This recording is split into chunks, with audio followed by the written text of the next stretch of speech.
The one constant through all the years, Ray, has been baseball.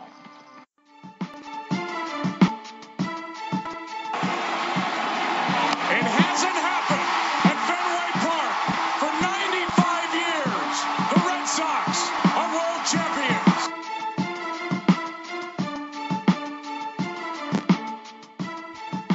All right, Red Sox fans, welcome in. This, of course, is Red Sox Beat on CLNS Radio. This show is brought to you by Casper. We have a new partner this week and so on and so forth. Casper is an online retailer of premium mattresses for a fraction of the price because everyone deserves a great night's sleep. Get $50 off any mattress purchase by visiting casper.com/Celtics and enter promo code Celtics. Can't you tell? We love the Celtics around here.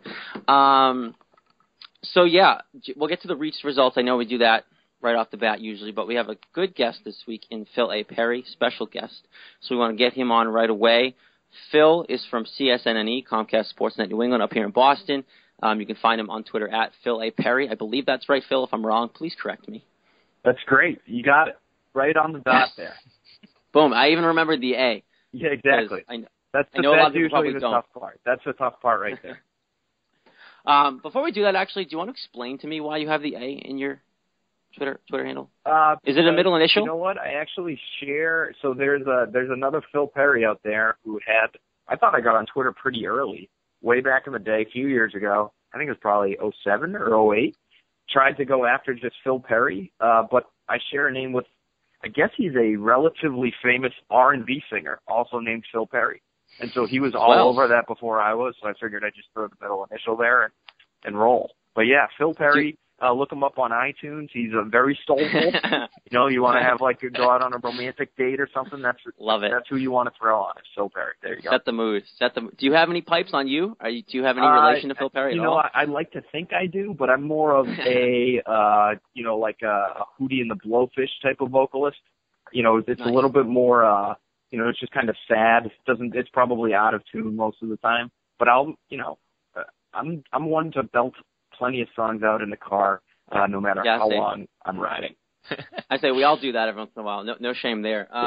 These guys are going to ask you some Red Sox questions. I want to ask you a more general question because the All-Star Game's coming up next week. Do you like the All-Star Game the way it's constituted? Because there's talk of the new format, and obviously the fan vote's a big thing. Just general, do you like the All-Star Game the way it is right now in baseball? I don't love it. I don't know if anybody thinks it's a perfect system as it stands right now. I'm okay with the fact that it decides home field advantage for the World Series. It's not the best thing. There's probably a few other ways that may be a little more apt, a little better suited, maybe a little bit fairer because I think it's just, and I think what we've seen this year really highlights this, but I think the way we choose starters for this game, the way they choose players for this game is very flawed, and it's a perfect example of what happened this year in Kansas City. And now, good on the folks outside of Kansas City for making sure that only 4 Royals ended up being starters. But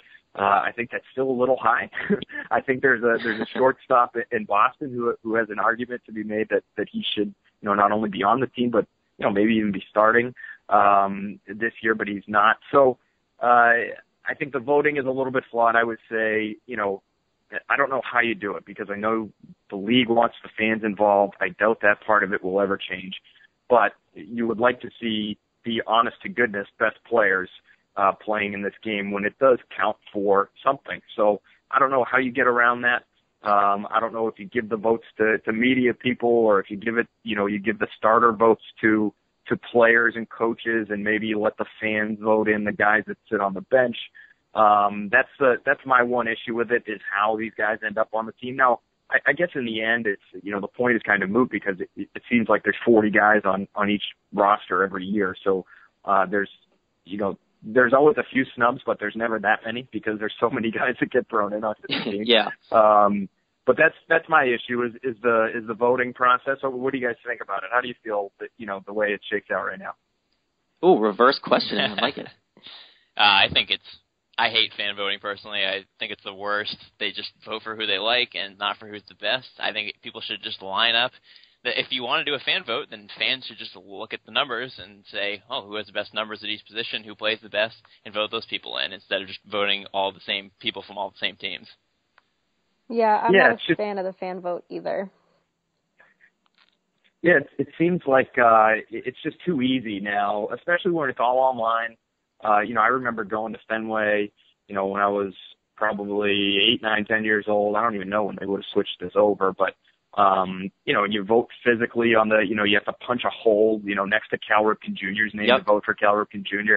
So I think it's just way too easy to stuff the ballot boxes now. And again, we saw it with the Royals this year. So I think it's a significant issue, and I think they're going to have to, I don't know if there's something they can do online to fix that, if they can, somehow rig it so that, you can only vote once per IP address or whatever.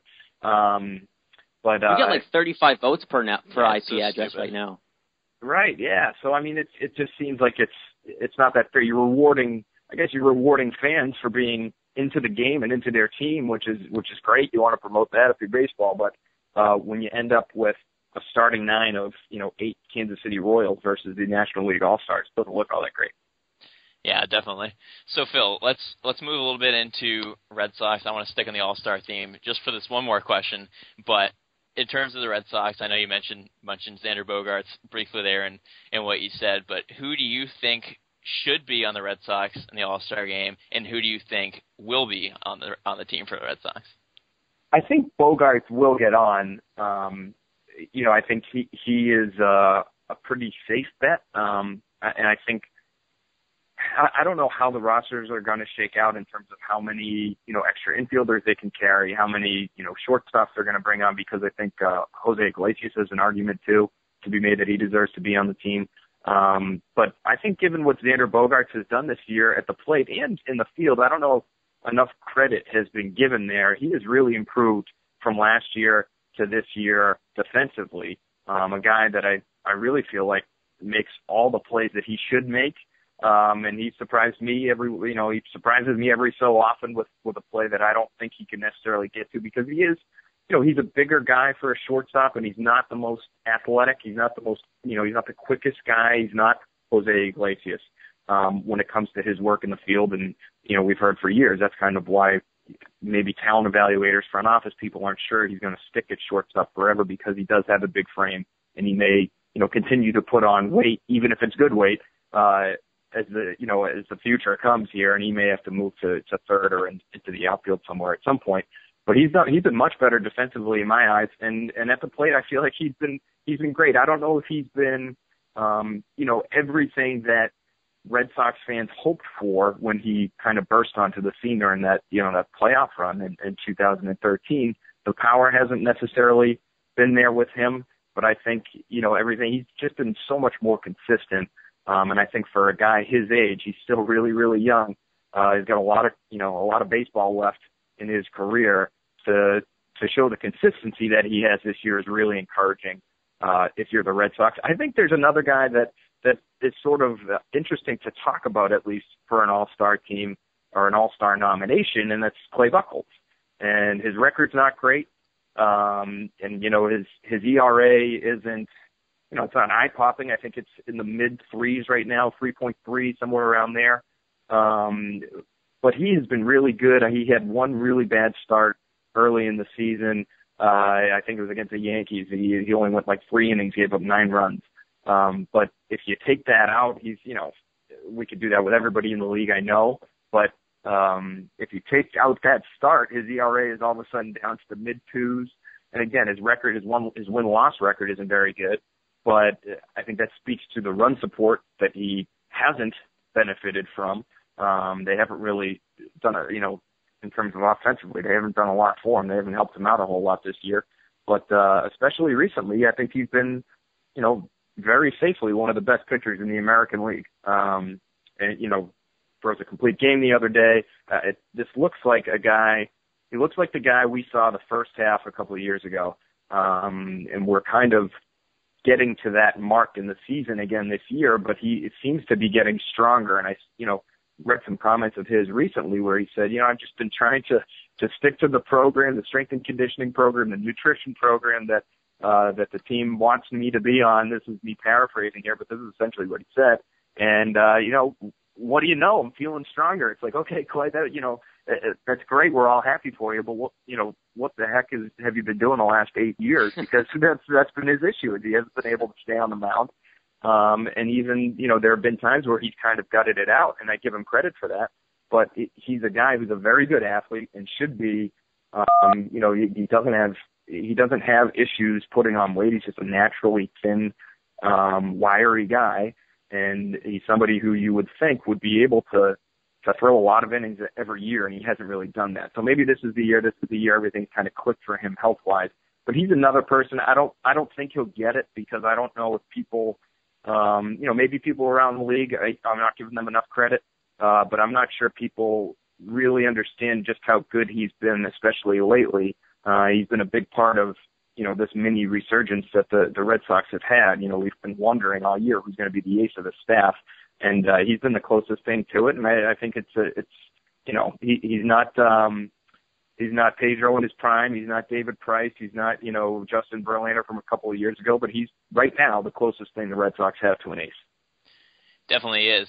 So Phil, going off of what you said about the little mini resurgence they've had here in the last couple of weeks. I know they're 7-3 in their last 10 games. So that's happened because their offense has been much better, one of the best offenses in the league since the beginning of June. So I want to hear your thoughts on, first, what they should do with the positioning of all the players, because as we all know, they sat Napoli on Sunday. Ortiz went to first, Hanley went to DH, and De Aza went to left. And it seemed to work really well. So what should they do in terms of finding the right matchups in that? And then two-part question, second part. The pitching's been good except for Rick Porcello. I want to know if you think that what they did with him, having him start on Wednesday, is correct, or if they should have put him on the DL.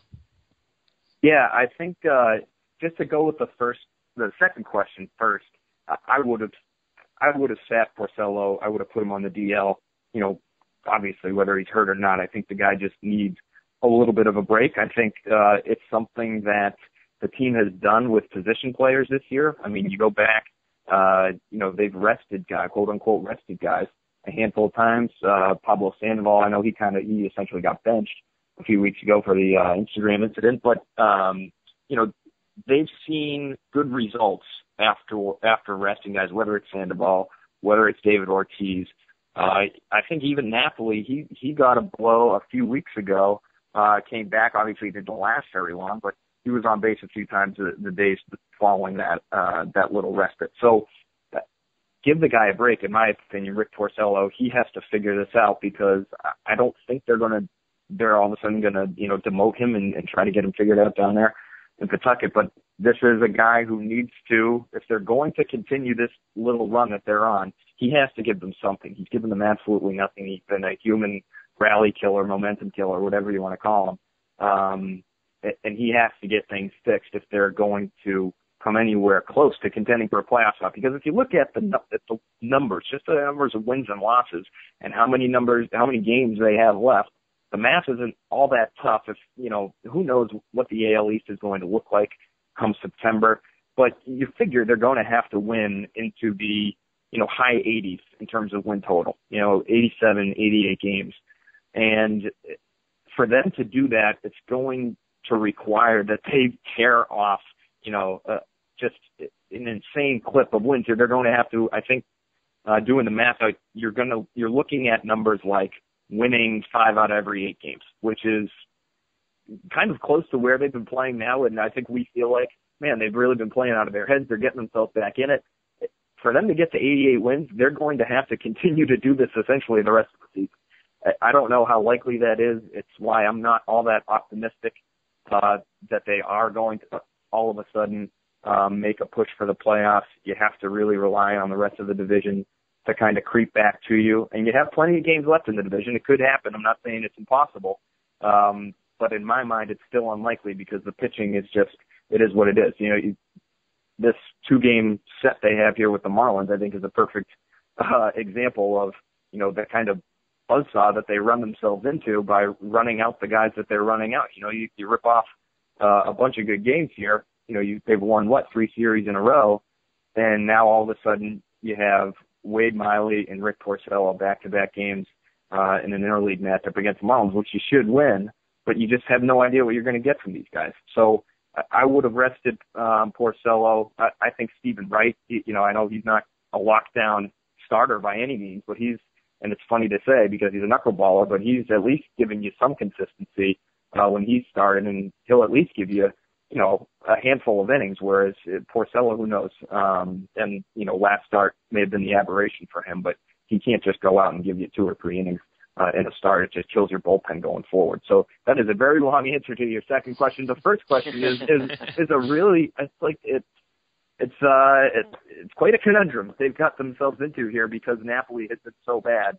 They have to sit him. You can't continue to run him out there and strike out 3 times on a nightly basis. He's a guy, I don't know what's wrong with him. I don't think it's physical. Allegedly, physically, have talked to him this year. And I know, a lot of people have, and I know he's feeling as good as he's ever felt physically. And a lot has to do with, doctors in the off season basically breaking his face into a handful of jigsaw puzzle pieces and putting them back together.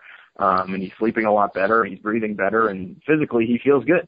But it's not translating at the plate at all. And, it's hard to watch in a lot of ways because he just has so much trouble. It's so predictable, the kinds of at-bats he has trouble with. He gets behind, he starts to see sliders and curveballs, and, he hasn't had much success at all in driving those pitches. He's not a guy who's going to, let those pitches get deep into the zone and take them to the opposite field. He's trying to pull everything to left field out for a home run right now. And so it's been very easy for pitchers to get him out. He's also been a victim of, and, he should have had this figured out by now, but the strike zone has changed a little bit this year. Umpires are giving opposing pitchers a little bit more leeway on either side of the strike zone, on the outer edges and the inner edges. And he's a guy who has very good strike zone discipline normally, and they've changed that a little bit on him this year, and he just has never gotten used to it. And so he's falling behind on, fastballs on the outside corner. That's starting to play. He's already, as frustrated as I've ever seen him.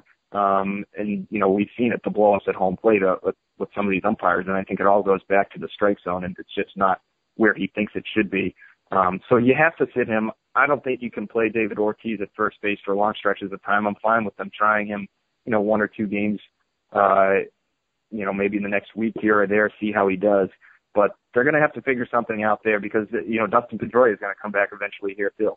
So I think maybe the best solution is to either have, I don't care how you do it defensively, but you got to have, I think, Buchholz in there, continue to play in there, unless Napoli, maybe even platoon him with Napoli at first base. I think your best bet is to have some combination of Holt and Pablo Sandoval on the corners for you, whether Sandoval plays first. He does have some experience there, or Holt plays first.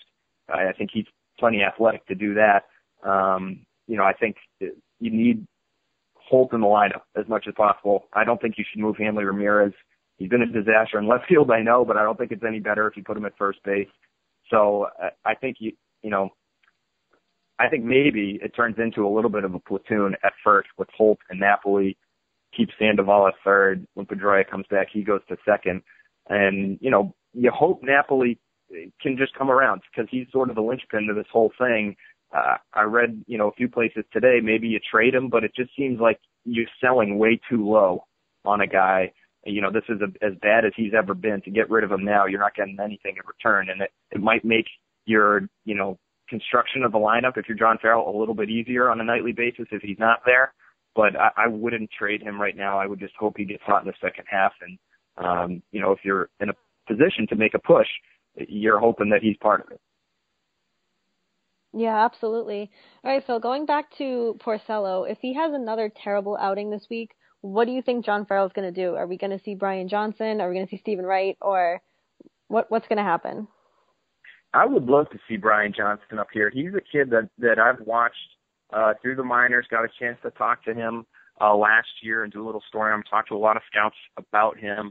And it was interesting to me because if you remember this time last year, the the Red Sox, or, at least the media surrounding the team, are, they're talking about who's going to be sold off, which kind of pieces can you bring in or bring up. A lot of talk about just the youth movement in general, both positioning players and the pitching staff. It was such a lost season that, people were already thinking ahead. And what I found last year talking to a lot of people was that Brian Johnson, there was a lot of talk about Henry Owens at the time, but Brian Johnson was really the guy who was more pro-ready, and there was really no question. Henry Owens may still have the higher ceiling, but I think people have kind of realized at large now that Brian Johnson right now is clearly the better pitcher and the more big league ready guy. I think he's a very mature guy. He's really, he's had success everywhere he's been. I'm honestly kind of surprised he hasn't been brought up sooner. I know if you're the Red Sox, you're hoping you get something from Wade Miley. You're hoping you get something from Rick Porcello. But those guys, Joe Kelly, same deal. But those guys haven't shown you anything. And so if you really want to make a run at this thing and you want to win games and you're not playing for the future, I would say bring this kid up and give him a chance. So that would be my move is bring him in, let him start. He doesn't have electric stuff, but he knows how to pitch. He pounds the strike zone. He keeps games moving. He keeps defenders behind him at the ready. They like playing behind him because he does keep the game moving, because he does throw strikes. And I think he's going to, I think right now he would give you a better chance than Miley or Porcello. We're going to see Wade Miley tomorrow. I don't think he's gone more than 5 innings in his last 3 starts. Brian Johnson's the guy who's going to make the most of his pitches. A cool-headed kid from everything that I saw, and somebody who I don't think would be too swept up by the moment or by the situation, being in Boston, playing in front of a sold-out Fenway on a Sunday night. That's the kind of place you could throw him in, and I think he would be okay right away. So that would be my move. Yeah, I'm itching to see Brian Johnson, because I think he's a guy that when he does come up, I think he's going to stay up, and I think he's going to be a part of the rotation for a long time. Again, we're talking to Phil Perry of Comcast Sportsnet New England here on Red Sox Beat. Phil, one more question before we let you off the hook here. A big thing in my head, and I saw 2 reports today of it, Fox Sports, and I believe Peter Gammons was the other one, saying that the Red Sox are still in an indecision of whether they're going to be buyers or sellers come the trade deadline. I know what I want them to do, but I'm not going to say that right now because I don't want to sway your answer. What do you think right now? Where is this team going, buyers or sellers come deadline time? This just may be a window into my pessimistic soul, but I think they should be selling. Yes, you're with me. Yes. I think they should be selling. I know people are all worked up about the run they've been on. They're only 6 games back. They have a ton of games left with the Yankees and the rest of the division. There's still half a season left to play, but I'm still, like I said, I go back to just the sheer number of wins that they'll need. Even if it's 85 wins, they're going to have to be utterly scorching for the next however many months, 3 months. And I don't see it playing out that way. They don't have the pitching to do it. If they decide to make a handful of moves and all of a sudden, like I said, Brian Johnson is up here and, he's lighting the world on fire, and they trade for Johnny Cueto, and, all of a sudden, Clay Buchholz is, your number 2 guy, and, Eddie Rodriguez is in there too, and he's pitching well. It's possible. I'm not going to say it's impossible that they make a run and go to the playoffs, and that they definitely should not try to acquire anyone, but I wouldn't do it. I wouldn't do it because I don't want to trade any of these young pieces that have any value to you going forward. I just wouldn't do it because this is not the year. You've dug yourself too deep a hole, and you hate to call it at the midway point, but I've already done it. If I'm the Red Sox front office, I've called it. It's not going to happen. You have to take a realistic look at some of these things, and so you start looking at who can they deal. Maybe they do deal Clay Buchholz. The opposite of the Mike Napoli situation where you're selling well on Napoli. This is about as valuable as Clay Buchholz maybe has ever been. And so maybe you can get a few pieces there and build for the future, by trading Buchholz to a contender. I don't know. And it is sort of disheartening. I think if you're a Red Sox fan, no matter which way you're leaning, it's disheartening to hear that they're still trying to figure it out, because by the time they do, it might be a little too late. But I know if I'm Ben Cherington, if I'm the Red Sox front office, I'm looking to deal, and it would, I would say other than Xander Bogaerts, Mookie Betts, Blake Swihart, Christian Vasquez, other than any of these young centerpiece type of guys, potentially centerpiece type of guys, I'm okay to deal. That includes Dustin Pedroia. You would hate to see him go. I like everything that he brings to the team. I like the attitude that he brings and the way he plays. But they're not winning this year, and if dealing him to a contender is going to bring back some really good pieces for you to build going forward, then I do it. I'm so happy you just brought up Dustin Pedroia, because I've been talking about that for the last couple of weeks now, with just not even on the show, just randomly, and that I'm all for that too. Just if it gets anything good back, who knows? Again, this is Phil A. Perry, Comcast Sportsnet New England, on Twitter at Phil A. Perry, not just Phil Perry. Don't want to get him confused with the soulful singer that you can find on iTunes, according to Phil himself. But yeah, Phil, we appreciate the time, of course, and you're welcome back anytime. If you ever feel need to get your Red Sox thoughts off your chest, just feel free. Well, thanks for having me, guys. This was a lot of fun. Yeah, thanks, Phil, for being flexible with us changing the time around you. Yeah, that too. That was very helpful. I appreciate that.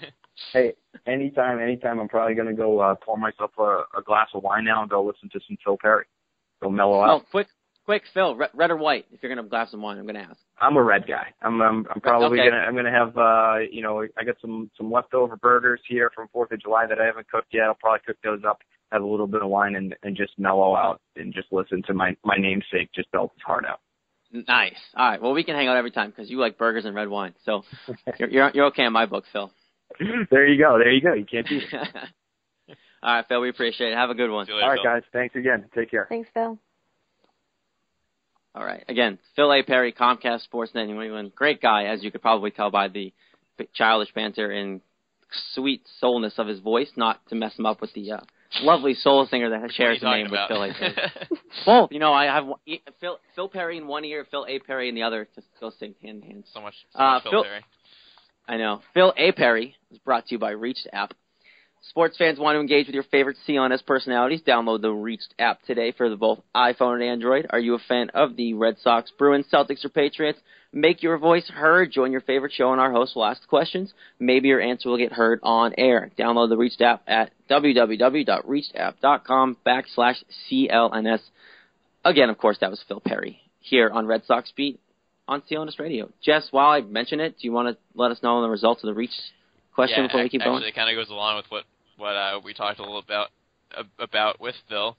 Both my last two questions were about Rick Porcello, and they're both pretty overwhelming in the responses. My question a couple days ago was, what should the Red Sox do with Rick Porcello when he had that horrendous outing that we'll talk about?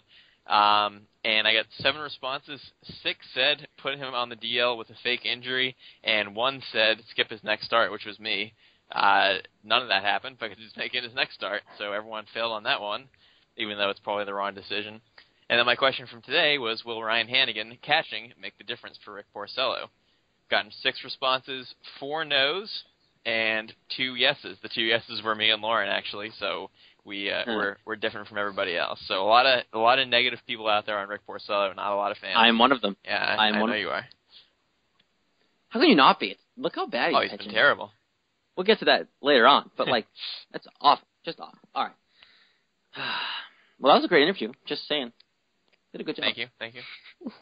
Good. I'm gonna give credit to Jess on that one because he scored that one for us. So good job to him. Score. Thank you. You know what? I was gonna do MLB headlines next, but let's just keep going with the conversation we just had with Phil. I think it probably just flow better, and MLB headlines can wait. All right. So what I really wanted to talk about, and this is kind of a good topic to have, just because of the way the All-Star game coming up next week and all this stuff. I'm not a big fan of the All-Star game. I don't like the way it is. I don't think that players should be voted by us because look what happened in Kansas City. I don't think players should be voted by us because I think the managers and the people who run the baseball have better eyes of who should be in there than the fans. All they want to do is, most times it was always, vote David Ortiz in. I know it didn't happen this year. But, that's what it is. That's when a fan votes. Whereas if a manager votes, you'll get players who actually deserve it. So I don't know. And I also don't like that it actually like counts for something. Who cares? Why would the ML? No players going there are actually caring if they're going to win or lose that game. They might say, "Oh, we love it because it counts in front of the cameras," but they don't actually mean that. Well, there's one big problem besides the having the fans vote, which I said in the interview, and I'm saying again, it's a terrible idea. I mean, David Ortiz, more like, let's vote all the Yankees in every year, because that's what happened for a long time. Those 01 Yankees, all the early 2000s, that was like horrendous. 4 straight years, like every time it was Yankees. like all Yankees, all Yankees. So I think that's a terrible idea in the first place. But the reason was one thing to me, and it's the home field advantage. I'm very interested that Phil said he doesn't mind it, because I think it's a terrible idea. Because I mean, I like that it counts for something. It's exciting, but when you are requiring each team to have at least one player on the team, then maybe you're not getting all the best players. Then it should not count if you're making them do that. It literally makes no sense to me. See, I love the All-Star game. I hate the fan voting and all that, but I love that it counts for home field advantage. But just kind of like you said, I wish that it'd be more fun to watch if the best players were on the field competing for the home field advantage, not like, oh yeah, he's my favorite player because he's on my team, I'm going to vote him in. That's just stupid, and that aspect needs to go. But I love the All-Star game. I look forward to it every year. So. Well, that's just it. I love it, too. I absolutely love it. I love it. I watch it every single year. I always have. I always watch that in the Home Run Derby. And I want it to count. But I don't want it to count if the best players aren't playing in it. You know what I heard earlier on the way home, before we did this podcast?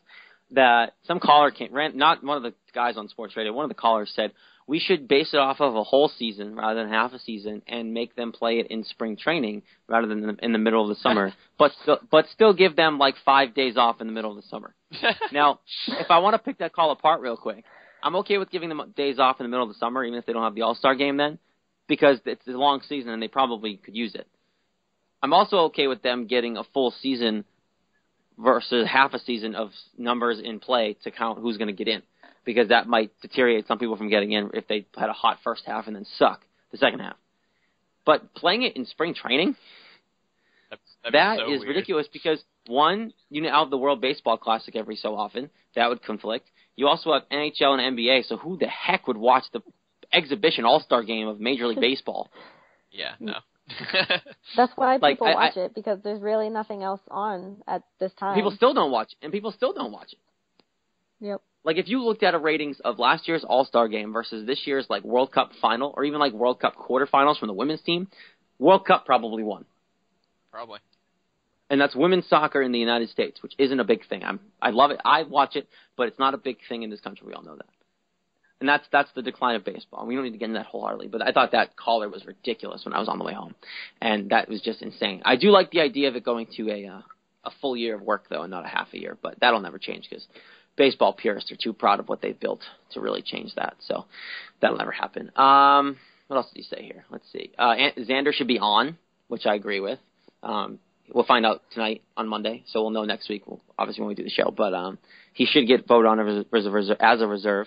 Clay should be considered. Of course he should. Probably won't get on, though. Maybe. But who knows?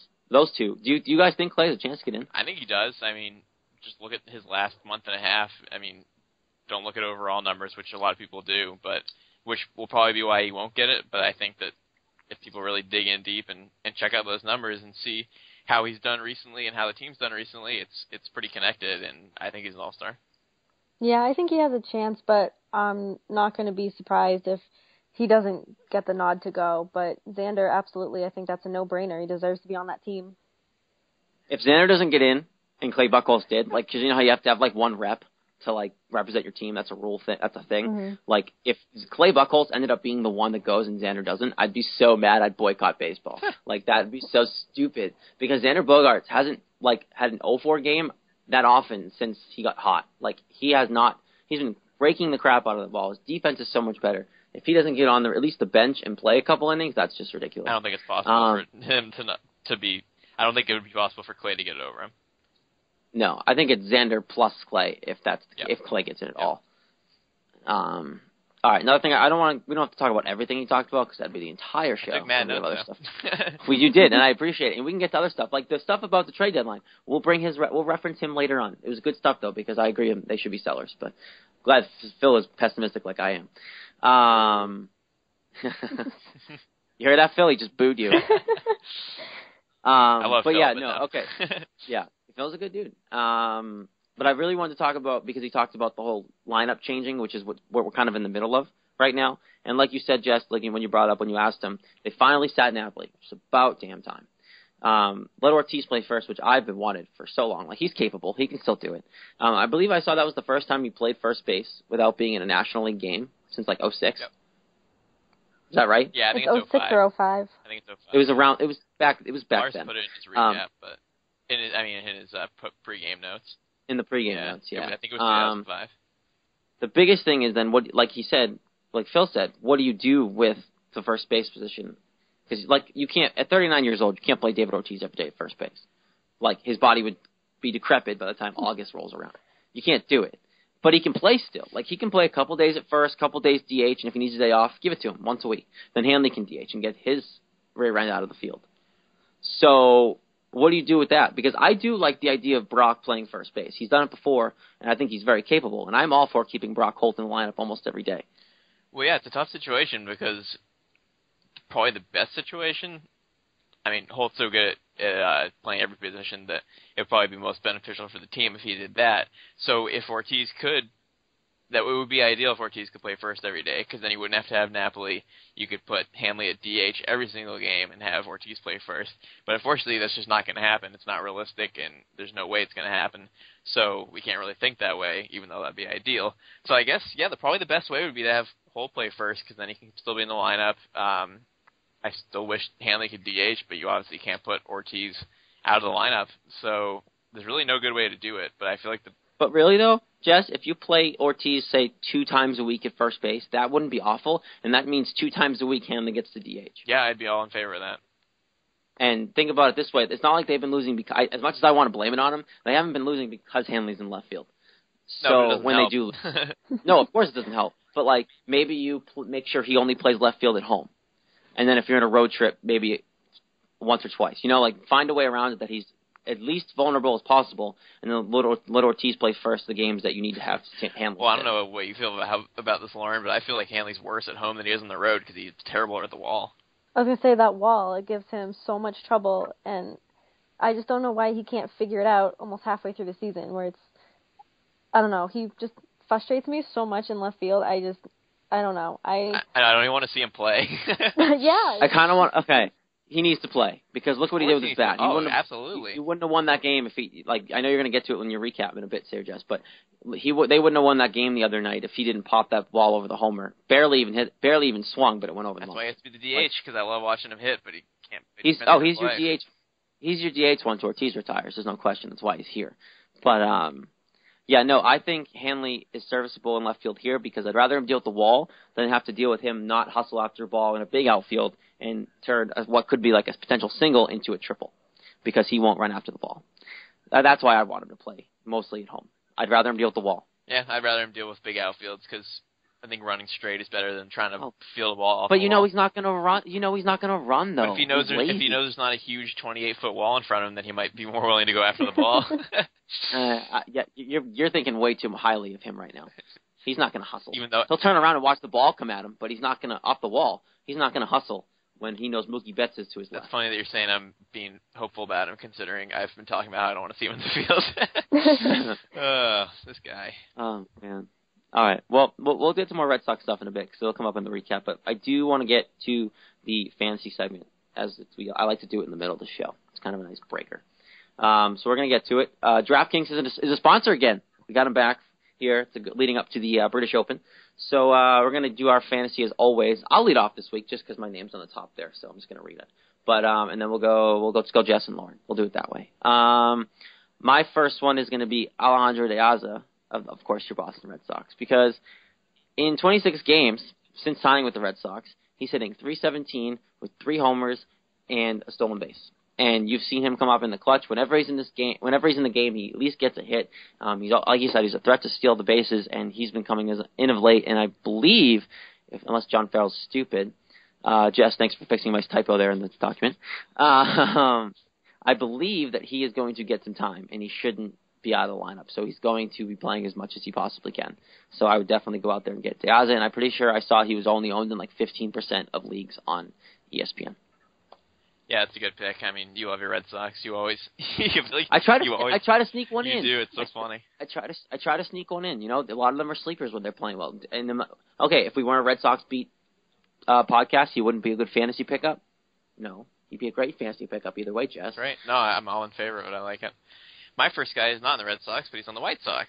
Jose Quintana, and I hate this because he was on my team at the start of the year, and he was not good, and I dropped him. He's still on the waiver wire, but he's getting better, so I'm telling people to pick him up now. He's 4-7 now, which is improved from what it was before, believe it or not. But more importantly, his ERA is up to 3.81, and it was in like the 5s or 6s before. But he's gotten it down because he's given up 3 runs or less in all of his last 6 starts, in which he has a 2-1 record in it. So I think this might be a good time to get Quintana if you want some quality starts of 6 or 7 innings and 3 or less runs. Yeah, that's definitely a good pick. I'm sticking with the pitching. For my first pick is Brett Anderson from the LA Dodgers. He's had 3 straight victories in his last 4 starts. He's only given up 4 runs. And kind of a rough start to the season, but he's finally starting to pitch later into games. In his last start, he pitched 7 innings, so he's getting up there. So that's who I'd pick. That's a good one. You love your pitching. I do. I love pitchers. You love the pitching. I mean, that's where I am most of the time fantasy-wise. Pitchers are more important to me than anything else, but couldn't ignore De Aza. I also have another outfielder for my second one, so no pitching for me this week. But Marlon Byrd of Cincinnati, since returning, he was on the DL. Since returning, since June 19th, he is hitting .333 with 4 homers, and it averages out to about, if he finishes with about a .260 average and some homers, he'll still be a solid pickup, and I believe he's going to finish stronger than that. So I think Marlon Byrd is a sneaky good pickup now that he's off the DL and people are kind of forgetting about him in Cincinnati. I'm pretty sure I saw he's owned in like maybe 40% of ESPN leagues, if I'm remembering that right. So he's still not really owned by a lot of people because of that DL stint. But it looks like he's coming back and he's healthy, so definitely go out, and get Marlon Byrd. Yeah, for your he was just picked up in my league, so definitely a good guy to pick up right now while he's hot. My second one is Darren O'Day. He is the setup guy for the Baltimore Orioles. And yes, I understand he's a setup man. It's not the most ideal pick. You want a big bat, you want a starting pitcher, you want a closer. But O'Day is 5-0 with a 1.14 ERA this year, and he's owned in very few leagues. So if you want to get some wins and a great ERA, there's no reason not to go with him because he's getting both of them. Yeah, that's a good one. That's a good one, definitely. My second one is Tyler Flowers, the catcher for the White Sox. He did have a really bad start to the season. He only had 2 home runs between March and April. But in June, in the month of June, he had 4 home runs, and that was tied for second in the majors among catchers. And last season, he had 15 home runs. And if this hot streak that he is on right now continues, I think he'll be able to beat that no problem. It's a great one. I like that one, too. All right, recap. Alejandro De Aza for me and Marlon Byrd. Jess had Jose, is it Quintana? It's Quintana, right? Yep. Quintana and Darren O'Day. And Lauren had Brett Anderson. Her pitchers. Who was the second one, Lauren? Sorry, it's not in front of me. Tyler Flowers, thank you. That was all off memory. I'm pretty impressed I remembered all those. It's not in front of me. So those are your 6. Go out there and get them off the waiver wires. Our fantasy segment this week is brought to you by DraftKings. Earlier this year, DraftKings celebrated golf's first 2 majors by crowning the first ever fantasy golf millionaires. And with the 3rd major starting next week over there in Europe, DraftKings is picking up right where they left off by doling out $3 million in prizes. Yeah, you heard me right, $3 million, and crowning fantasy golf's next millionaire. DraftKings.com is America's favorite one-week golf site where you can win huge prizes every tournament. So whether you live and breathe golf or you just love the thrill of fantasy sports, DraftKings lets you experience the game in a whole new way by playing to win $1 million. Just pick 6 golfers, pick up the points, pile up the points, and pick up your cash, and that is it. Hurry to DraftKings.com now and use promo code New England to play for free for a shot to become a millionaire. Either enter New England now at DraftKings.com, DraftKings.com, and they're always a great partner, and it makes sense because we do a fantasy show. So whenever we get the chance to be partners with DraftKings, we always do so. They're great. I personally use them. I indulge in the good old one-day fantasy leagues myself. So check them out in their entirety there. And we have our new fantasy segment too that we've done 3 weeks of, and we give you either 1 or 2 ads and 1 or 2 drops each. It's me, Lars, Adam, and Lauren. We got a little nice thing going there, so just another fancy thing to add to your CLNS coverage. So Thank you, DraftKings. Thank you for beating me to that, Jess, because I appreciate it. Also, I also did read it this week, and it was a good read. I still credit Lars for putting such a great article together, because he has some patience putting that chart together, that's for sure. All right, let's move on here. Jess, I'm going to let you do your recap now, because only, 40 minutes into the show? 45 minutes into the show? No big deal. I'll let you do your recap. We're going to go over, so don't rush. That's the beauty of recording podcasts. I can make it as long as I really want. So Jess, do your thing. Alrighty. Well, it was a great week for the Red Sox. I'll give myself credit again because I've been doing this good recently. I predicted the correct record again for the Red Sox this week at 5-2. Didn't get the exact games right, but I got the record right, and let's face it, that's all that really matters. Lauren was very close. She predicted 6-1. She was clearly on the right track, thinking about the fact that it's going to be a good week, because it was definitely a good week. Jared, on the other hand, was not quite right. Just keep going. Just keep going. You know what? You flip-flopped it, though. Like, you said lose 3 out of 4 to Toronto. They beat them 3 out of 4. And you said lose 2 out of 3 to Houston. They beat them 2 out of 3. So you got exactly the opposite. I did. So I'll take credit for that. All right. We'll give you a little credit for that, and that's it. Okay. On to the recap. The week started on Monday this week. It was the Toronto Blue Jays, and everyone thought the Red Sox would be terrible because the Blue Jays are hot and they were at home. And Clay Buchholz decided to start his week off very well. He pitched a really quick game. The game was only 2 hours and 26 minutes, and he went 8 innings, 5 hits, 1 run. You thought it would be his best start of the week. We'll get to it in a bit. It was not his best start of the week because he went the distance. So he pitched 8 innings. Koji finished it off with a perfect 9th, and the Red Sox got 3 runs sandwiched in the middle with a 2 RBI double for Xander Bogaerts and an RBI single for Brock Holt. Josh Donaldson got the only RBI for Toronto in the 6th off Buchholz, and that was it, a 3-1 final. That's pretty much all you need to know. Betts had 2 hits, De Aza had 3 hits, Holt and Bogaerts had the RBI, and Clay Buchholz was his dominant self. He dropped his ERA in that game to 3.48 and dropped it even further in his next game that I'll get to. So started off the week good, 1-0, brought us into Tuesday, and the week continued well against Toronto, another road win. It was a 4-3 final, aided by a big blast by Jackie Bradley Jr. and David Ortiz. But first, in the first inning, the Red Sox got 2 runs on walks. It was a disaster right from the start for Marco Estrada, funny enough, because he had just thrown basically almost a perfect game and gone, I think, 7 innings or something of a no-hitter to start before. So he was on fire, and that ended. The Red Sox fizzled out his fire with their hot bats, and we're all over him, getting 4 runs in the first 3 innings on the 2 walks and the Bradley and Ortiz home run. And the Rays tried to come back. They got 1 in the bottom of the 4th, and then they got a 2-run homer for Jose Reyes in the bottom of the 7th. That was off Tommy Lane. The first run was off Eduardo Rodriguez, but Agondo and Uehara shut the door, got the 4-3 win. Rodriguez went 6 innings, 4 hits, 1 run, 2 walks, 4 Ks. Another serviceable, very good outing for him, and he moved to 4-2 with that win, with an ERA under 4. So 2 great wins in a row, 2 really good pitching outings, and just enough offense to boot. So it was a 2-0 end to June. They finished June with a 500 record. Hope to make it better in July. So we headed in July, and whoa. Hello, Rick Porcello. That was one of the... It's Rick Porcello, according to the sports. Porcello. I like it. Or Porstinko. I just made that up on the spot. I like Porcello better, sorry. I was stretching a little bit, sorry. So, that was the worst game of the last while. Maybe not the worst of the year. That was probably that 9-run inning against the Angels early in the year. But this one was pretty bad because the Red Sox were hot. They've been on a nice little streak. And Rick Porcello decided to blow it like he does all year long.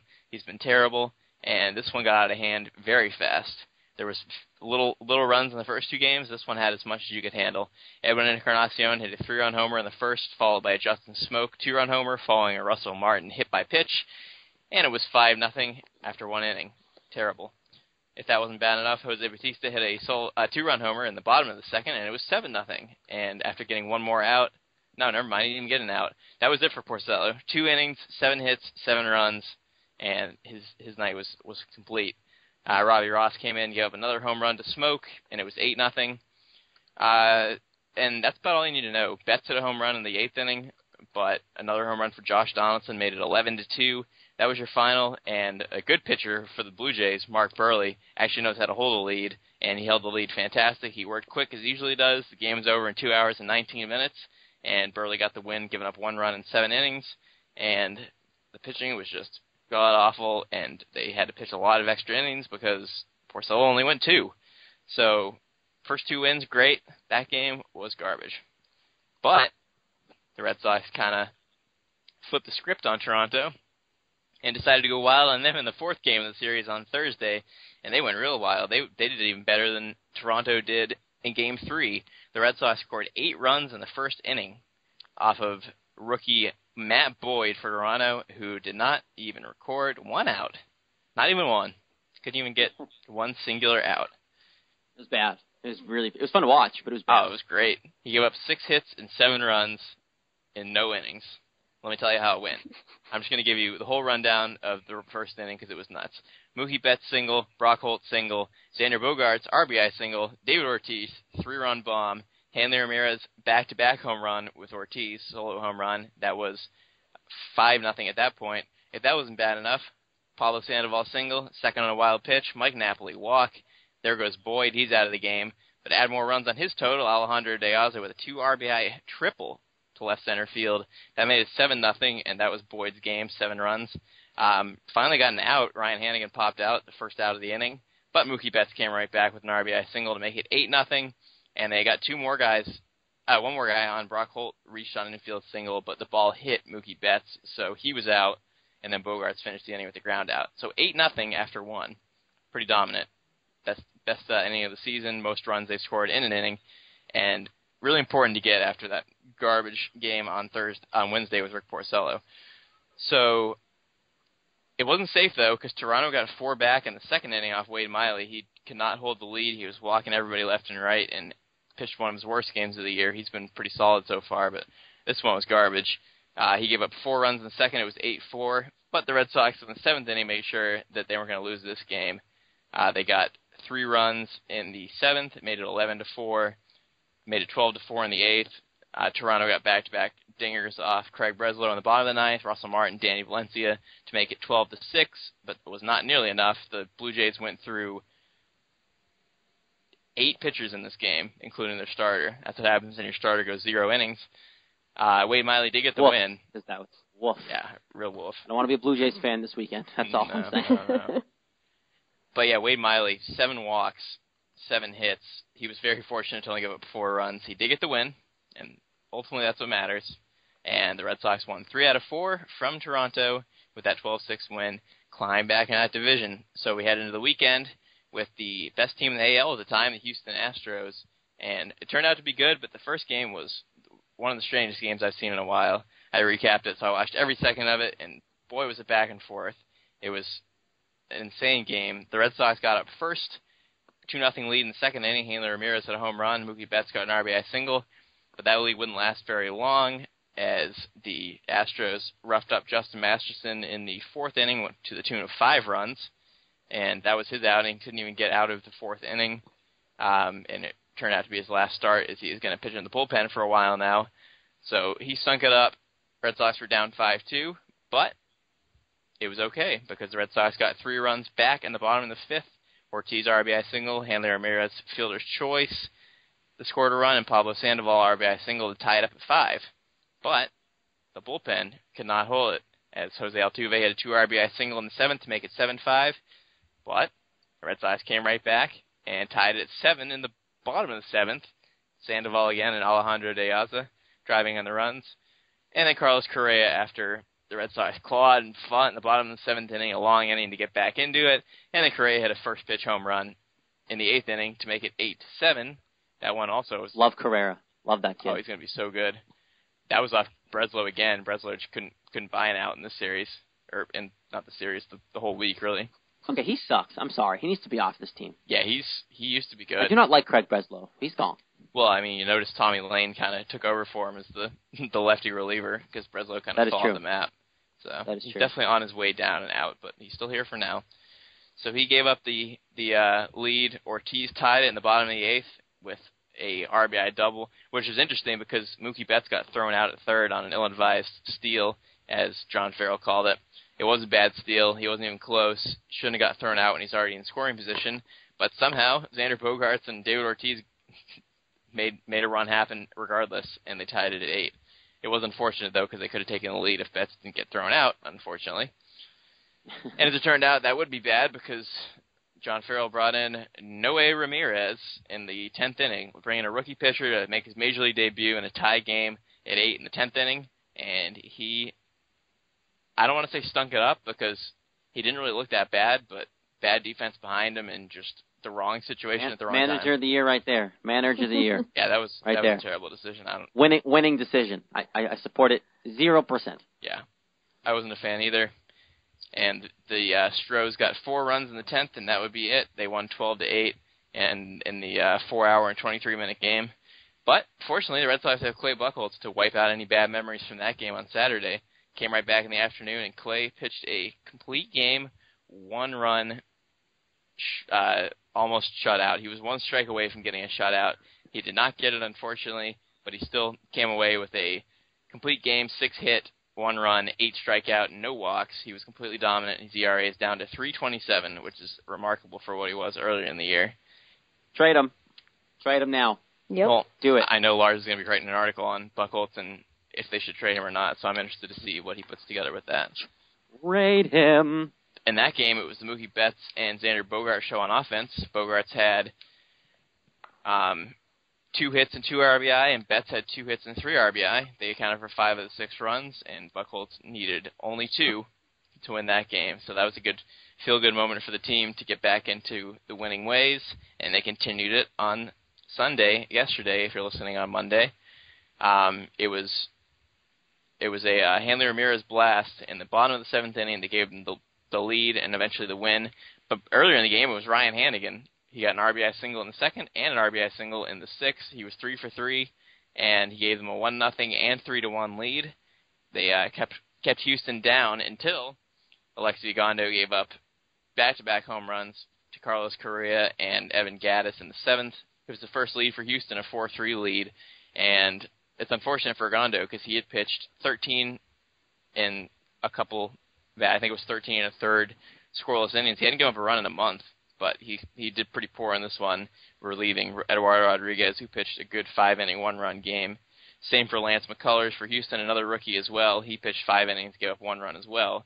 But it came down to the bullpens, and in the end, the bullpen won for the Red Sox because Ramirez hit his home run, which was aided by David Ortiz's 11-pitch walk, which was huge, allowed Ramirez to get up. He hit his home run. Tazawa and Uehara finished the game. The Red Sox won 5-4, finished the week at 5-2, have a 39-45 record now, and are giving fans some hope. That's your recap. MVPs, I know where you're going with the pitching, so we don't have to. I know it's going to be Clay Buchholz, because how can you not? As much as I want him traded now, because it's gonna fall very quickly. If they get any closer to being contending at all for anything important, he's not going to pitch well. So get as much as you can from a contender now, while he's still while he's stress free. Yeah, I mean he was definitely the MVP though. Between the 2 starts, he had 17 innings pitched, 11 hits, 2 runs, 0 walks, 13 strikeouts. Unbelievable. But even more so, because the offense was great all week, I gave co-MVP to Mookie Betts and Hanley Ramirez. Betts was 13 for 31 with a .419 average, going nuts again. 1 home run, 7 RBI, 4 doubles. And then Hanley Ramirez only played 5 of the games because he was out for the first 2. He still managed to hit 3 home runs, have 5 RBI, and 6 runs, which is excellent. And I also want to point out that Xander Bogaerts had 11 hits in the week. Alejandro De Aza had 7 RBI. So really it was a fantastic week for everyone on offense. Can I just say I called it with Mookie Betts?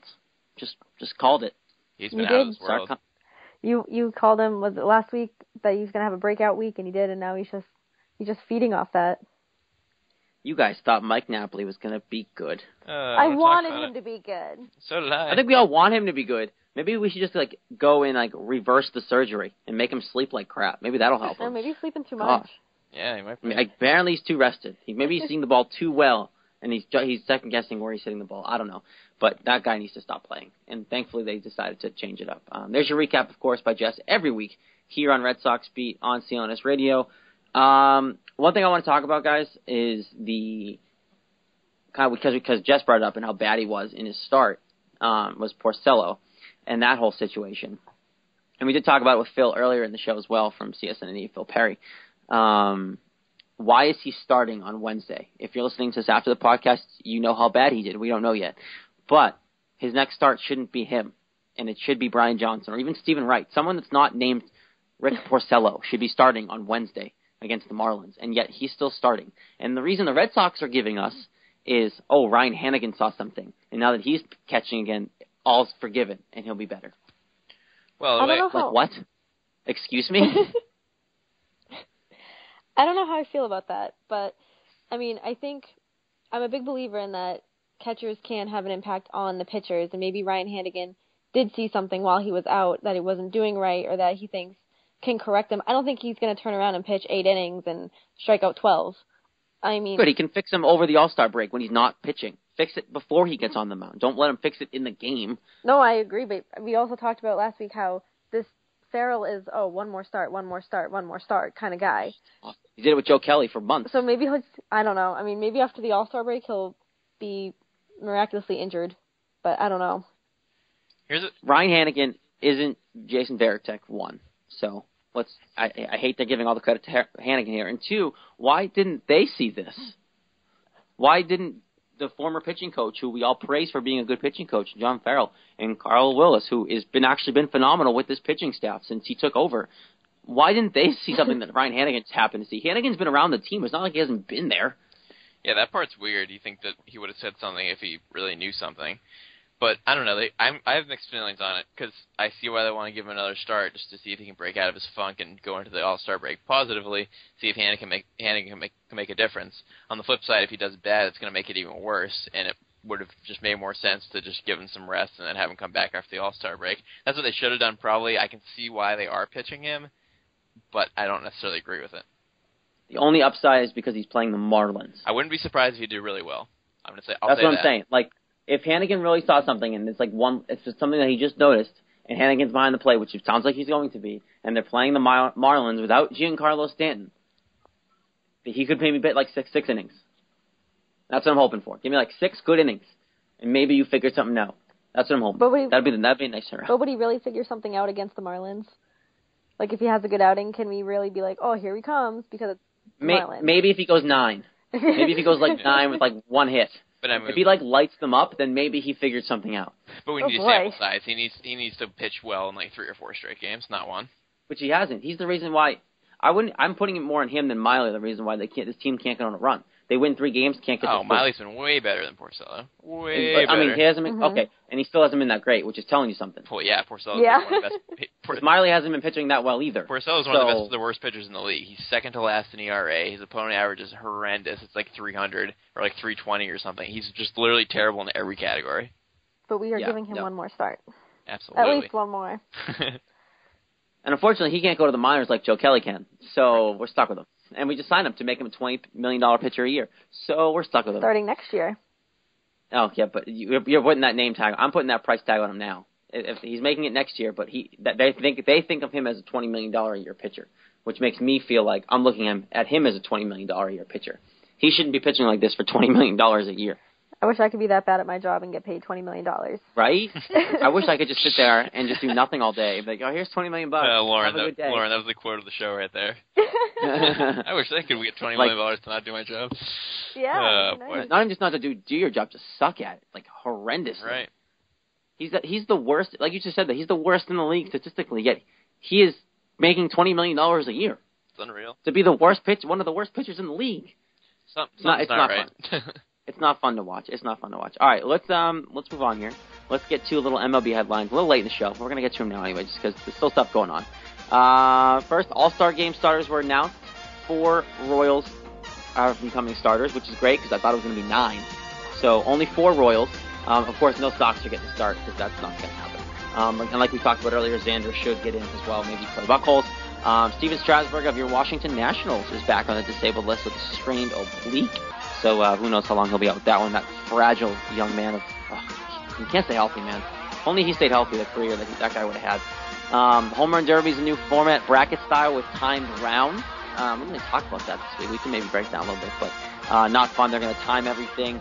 If you can stop the clock within the minute, like the last minute, whatever. If like you have like one more, you don't get outs anymore at all. Like it's just a really weird format. It might change it up. It might speed it up. Who knows? Needs to change. Only thing I don't want to lose is Chris Berman go back, because that's me growing up. I don't mind Chris Berman doing the home run derby. I love it. Brewers have won 8 straight. Giants lost 6 straight. It's weird. I don't know what's going on there. Eduardo Rodriguez is the first pitcher since at least 1914 to allow 1 or no runs in at least 6 of his first 8 major league outings. All his were starts. I think this guy's pretty good. First time in Red Sox history that in 17,867 games, Jess, thank you for looking that up, that first baseman didn't have a putout, and it happened to be David Ortiz at first base for the first time in Fenway in 10 years, making history by doing a whole lot of nothing. And finally, Ervin Santana made his season debut after serving his 80-game PED suspension. 8 innings pitched, 8 Ks, but Minnesota lost 3-2 to Kansas City. Santana was throwing 95 to 96, and into the 8th, still on steroids or real deal, is the question that Jess posed here in my write-up. Those are your MLB headlines. That was Lauren. Oh, even better. That was all me. right, well, Lauren, good question to ask, because I'm sure he's still on steroids. Yep, that's MLB headlines. MLB Headlines brought to you by Lynda.com, of course, a great partner of ours here at CLNS. Get your free 10-day trial by going to www.lynda.com/CLNS, L-Y, not L-I. 4,500 different courses, a bunch of experts on there teaching you good stuff, and it's a great service, so go on and check it out. Guys, we don't have to get through all of these because some of them are just kind of quick stats like you guys wrote down, but one I do want to ask you, is Ervin Santana on steroids still? Yeah, probably. Absolutely. You don't serve an 80-game suspension and not still be on steroids coming back first game and putting 8 innings. Like, we should get Porcello on steroids. Like, what's going on? Yeah, I would see. If Porcello was on steroids, I'd have no problem with that. Let's see. What else do I want you guys to talk? I don't want you. We don't need to get to all these, but let's see here. All-Star game announced. Royals not getting every single player as the starter. Yeah, 4 is still too many. Yeah, 4 is definitely way too many for. It's still almost half the rotation, the lineup. It's fan voting needs to go. I don't know how many times we have to go over that, but it needs to go. We can say it all for an entire hour and so on, but fan voting needs to go. It's awful. It's terrible. It's a terrible idea. I get that the league wants to include fans in the process and get them into the game, but just do it the old school. Make them show up to the park to vote. They'll come to the games. Don't you worry.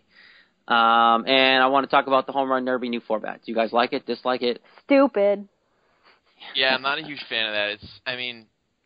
I like how it was in the past. I don't think it's too long. I think I can watch home runs fly out of the park all day long. It's enjoyable for me. And I think giving them brackets against each other so that you're not really competing against everybody, against one person, is terrible. And timing the rounds, okay, great. You have the time between the innings during games. Like, don't put it into the All-Star break stuff, too. Like, enough of this stuff. Like, I know that the game's slow and I know they're losing fans, but, like, some things just need to stay the same, and I think home run derby's one of those. See, I kind of like the timed thing. Because I understand, and I know this is me always going against both of whatever you guys say, but I kind of like it because, like, I do think I love watching the home run derby, don't get me wrong, but it can take a while because guys will sit there and wait for the perfect pitch, and if it's even just a hair off of where they want it, they won't swing. And I'm like, I get it. They want the pitch, and that's why they have these guys practice throwing to them, but at times, I don't mind the outs I feel like go just as quick because with the timed pitching, if you have a minute left and you hit a home run, the clock stops anyway. And as long as you keep hitting home runs, the clock doesn't start until you miss one. So, like, you have the opportunity, if you really are a good home run hitter in this stuff, to really go on a run without that clock even moving. So I love the idea that the bracket style is still stupid to me. I wish they would just go against everybody. Why change that up? But I do like the idea of timing it versus outs. But the thing is, though, with the timing thing, it pretty much takes exactly how it's supposed to, because you do have those guys who wait for the perfect pitch, but then you have the other guys, on the other hand, who swing at basically everything and get, like, no home runs or one home run. It evens out, in my opinion. I don't mind if it was staying the same way. Like, I don't need the changes, but I do like the changes. Only that change. I don't like all of the changes. Don't get me wrong. I just like that change. I don't mind that change. I don't like the change at all. I think baseball's too concerned about timing everything this season, and don't mess with the All-Star game if there's nothing wrong with it. I think it's so enjoyable to watch. I don't know. I love it. And who cares if the guy waits 10 pitches to hit his first home run? Like, We do the same It's thing fun if we for were them. hitting. Right. It's fun for them. It's fun for the people there, and it's fun for the players' families too. So, stupid. Oh, cell phone. My favorite part of the All-Star game is by far the celebrity softball game. I love the celebrity softball game. I'm just gonna keep going. It happens. Sorry. I don't know whose phone it is. I'm just gonna keep going. I love the celebrity softball game. I don't know why, but I get a kick out of watching people who can't swing a baseball bat try to swing a softball bat. That's always fun and enjoyable to watch. Yeah, it's all right. It's tough because it's tough only because it's on. They tape it obviously, and it's on after the home run derby. And if the home run derby takes forever, then you're up even later to watch the whole thing. But I do get a kick out of watching some of these people try to hit a softball, and I do give them credit. It's for a good time, so I love watching it. I don't actually watch the All-Star game. I don't enjoy watching the All-Star game at all. I really don't. I hate it. I don't watch it. I'm a big baseball guy. I just cannot watch the All-Star game. It is so boring to me, and I hate it so much. And I hate that it counts, but they try to get everybody in. It's just such a one or the other, guys. Get everybody in, or make it not count. What do you want? What do you want? That's what I said earlier in the show. I totally agree with that. Like, One or the other. Don't have it both. You can't have it both ways, and because you have it both ways, it's boring of a product. It's so boring, and I can't watch it. I don't think it's boring, but I think that's wrong. I mean, I see why you say it's boring, but I guess you just like offense, because usually it's low scoring because the pitchers are good. It's not even like that. It's just that, like, you can tell the guy's not really trying, and I do watch it. I'll watch to see some starters go, and then, like, if I know the Red Sox are in, I'll probably try to stay tuned until, like, Xander. I'll probably go back and forth or, like, have it up on my tablet just to see if Xander gets a hit or not. But, like, I don't need to watch 9 innings of an exhibition baseball game. And I love it. I don't know. I look forward to it. I don't think anything should be changed about it. And you have every right to love it. And I do. You do. You do. But unfortunately, that's why baseball's a dying art, because people just aren't. I mean, obviously not because people aren't watching the All-Star game, but just people are getting bored of baseball, which is sad. And I could talk about that subject of baseball forever, but we don't need to get into that. The changes that the baseball are making, they're in the right direction anyway. But let's preview a week here, guys, before we get out of here for the week. Like Jess said, I wasn't too great last week. Me being my pessimistic self, I had to try something to get right, but I wasn't right. Last week, Jess was right again, like he said. Lauren was close to being right, missed by a game. I wasn't even close, so don't worry about it. Next week, they have 2 against the Marlins, like we said. This Monday was an off day, and then 3 against the Yankees, all at home before the All-Star game. Love that playing the Yankees before the All-Star game. It's great, leading up to the break. Let's start the Miami series here, guys. I have them splitting with Miami only because Porcello's pitching. That's my reasoning for the split, too. I just don't... I mean, I want to say, like, it's guaranteed wins against the Marlins, but it's Porcello on the mound, so I don't have a lot of faith in Porcello. I mean, I want to believe that Hannigan can fix him for the game, but I'm going to go... I think it's going to be like a 3-2, 2-1 win. I don't think it's going to be a blowout, but I think the Red Sox are going to lose 1 to the Marlins. See, I think I was torn with that only because I almost wanted to say get swept because I don't trust Miley either. But, like, they can't lose both to the Marlins. No, and I trust Miley more than Porcello. I do, too, right now. Anyway. Yeah, I mean, I got them sweeping the Marlins just because you're way too I optimistic. apparently do have faith in Miley and Porcello, I guess, but... Yeah, I do have faith in Wade Miley. That's why I had a split. I just don't like Porcello being on the mound on Wednesday. I think the offense will be good enough in the series against the Marlins pitching that they can squeak both of them out. All right, so that's that. Obviously, they got the Yankees the following series leading up to the All-Star break. I have them sweeping the New York Yankees. Yeah, I was being bold there, Jess. I'm sure you're shocked. But 0-5. But yeah, so I just if they split with Miami, I like the way the offense has been hitting the last week, and the Yanks haven't been great as of late. They kind of been falling back, and they don't have Miley or Porcello pitching against the Yankees, so I like them to win all 3. I know it's bold, but I'm being bold for one, so I have them going 4-1. Yeah, I think it's I have 2 out of 3 from New York, and I think the way they've been playing with taking the series from each team and going into the All-Star break, I think they are building up some momentum, so I think they'll keep that mindset going into the series against the Yankees, and then going into the All-Star break, they're going to be like, we can't get swept by the Yankees. especially if they're doing terrible. Not terrible, but if they're, like I said, falling off the radar recently, we can't lose 3 games to them. So I'm going for a 3-2 week this week. And I'm also picking 2 out of 3 from the Yankees. I so wanted to pick 5-0, but I just didn't have it in me because I feel like even if they sweep the Yankees, then maybe they'll lose one of the Marlins. I just feel like there's one loss in this week, even though a 5-0 week would be spectacular. So I got 2 out of 3. I think that's fair at home. They're on a hot streak. And if they go 4-1, then they're going to be 43-46 at the All-Star break, which is way the heck better than anyone would have expected when they were 31-41. So go Sox. Let's get some optimism here. If they go 4-1, which Jess and I are both agreeing they might do, then they realistically could probably shave a couple more games off that deficit in the division. And they're sitting at, 6 right now as of Monday. Could be, 4 by All-Star break, maybe even 3, depending on how the other teams do. So that would be totally in this division, reasonable. You never know. So 4 or 3 going into the All-Star break is very manageable. If you're in another division, you're already down 10 games and you're out of it. So you might still benefit from the easy division here, guys, depending on what they do this week. So honestly, we've been saying it, both of you, for a while now. It's a big week. But this week really is big, and because last couple weeks have been great because they've been winning, but if they fall apart this week and kind of fall back, then it's okay, that was all for nothing. They're back to their ways.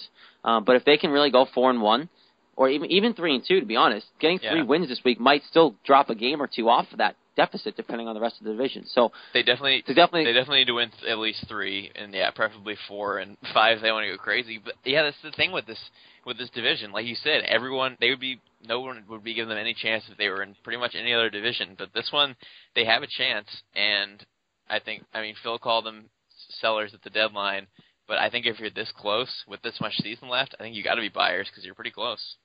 I'm buyers to an extent. You don't want to be buyers if you're going after a 38-year-old pitcher, which I believe is rumored to be today on Twitter. I don't remember the name of the guy. Don't worry about it. They're not going to get him.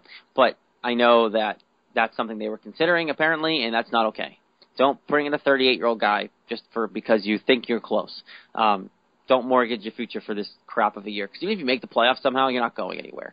But I think that I don't think they're going to make the playoffs still. But at least now there's something kind of to watch because they're playing better. So, give me the playoffs. I don't think they're going to make the playoffs, but I don't think a 30-year-old pitcher. I don't think a 30-year-old pitcher is the answer to your terrible bullpen. It's still under contract for next year. Yeah, no, definitely not. They're going to the playoffs. Come on, let's go, guys. Playoffs. Woo! No. I'm glad Lauren is joining the dark side. Great. You guys are eating your words at the end of the season. I'm going to be bragging left and right, all right? World Series champs. Yeah, no kidding. 2013 all over again. Oh no, but they weren't bad in 2013. They had a better start, and this happened. Well, they were incredible that year. yeah. So they had 97 wins that year. So let's just let's leave that one be. This episode of Red Sox Beat is brought to you by Casper. We're excited to welcome a new advertiser. Casper is an online retailer of premium mattresses for a fraction of the cost. Casper is revolutionizing the mattress industry by cutting the cost of dealing with resellers in showrooms and passing that savings directly to the customer. Get a Casper mattress for $500 or a twin for $950 for a king-size mattress. I read that wrong. It's twin or queen for $500 and king for $950. Comparing this to an industry averages, that's an outstanding price point.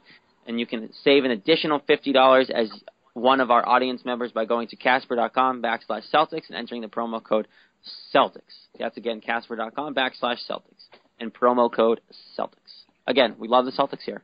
It's great promo. Casper is great. It's definitely going to save you guys a lot of money if you go take advantage of the deal. And we definitely advise you guys to do so. We want to thank Phil A. Perry, for coming on here on the Red Sox Beat on CLNS Radio. He is, of course, of Comcast Sportsnet New England. Great Patriots coverage during the season, and, of course, he dabbles his Red Sox coverage as well. Red wine drinker, we learned today, which is great. More of a fan of him for that. He knows a lot of Red Sox for being a Patriots guy, that's for sure. Well, he said he did Red Sox before that. Right. So he used to cover the team a lot, and he seems like he likes his baseball. Multifaceted. So definitely appreciate him coming on, especially with all the conflicts we had, changing the time on him. He was very nice about that situation, and we were able to snag him on here. So, again, Phil, we appreciate your time, and, of course, you're always welcome. Both of you, great show. Went a little over, but whatever. Who cares? Great show. But yeah, that being said, we're going to get out of here. Until next week, we'll definitely do the show next week despite the All-Star game, so definitely look out for that. We'll talk about the All-Star game again. In more detail, we'll talk about potentially maybe where the Red Sox are going in the second half. We'll look at the second half as a whole and what we think is going to happen. And, of course, who knows where they'll be after this week. So definitely, again, another big week. Say it every week, but another big week for the Red Sox this week. So definitely watch baseball. And, of course, check out all the recaps and written coverage we have for you on CLNS Radio as well. Headlined by, of course, Jess Thomas, our Red Sox beat manager online. A lot of opinion pieces coming up this week. Yeah, I'm writing one on Mike Napoli. You might want to check it out. I'm gonna crap on him. So if you like that, definitely check that out as well. That being said, until next week, enjoy the baseball. Go Sox. Go Sox.